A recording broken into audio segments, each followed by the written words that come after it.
দেখো আজকের প্রশ্ন হলো, তোমার বাবার শাশুড়ির মেয়ের মেয়ে তোমার কে হয়? দেখো বলতে পারলে 3000 টাকা নগদ, 3000 টাকা পুরস্কার তোমাদের আমি দেবো। এই উত্তরটা বলতে পারলে, তোমার বাবার শাশুড়ির মেয়ের মেয়ে তোমার কে হয়? বলতে পারলে 3000। নানি নানি বলো দেখি, নানি কে বলতে পারবে? বলো। আমি বলবো কে হয়? হ্যাঁ বলো, বলবো। তুমি বলো দেখি। এখনটা হবে তোমার বলো।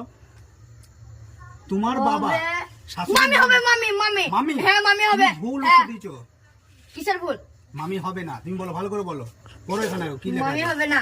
তোমার বাবার শাশুড়ির মেয়ের মেয়ে তোমার কে হয়? তোমার বাবা খালা খালা খালা হয়। খালা? খালা তুমিও ভুল। প্রশ্নটা বোঝো, তোমার বাবার শাশুড়ির মেয়ের মেয়ে তোমার কে হয়? বলতে পারলে, উত্তর বলতে পারলে 3000 টাকা পুরস্কার তোমাদের, যে বলতে পারবে। বলবো মামি হয়। মামি মামি? ভুল উত্তর দিয়েছো তুমি, ভালো করে বলো। তোমার মামি হয় বাবার না। শাশুড়ির বলবো মেয়ের না। মেয়ে তোমার কে হয়?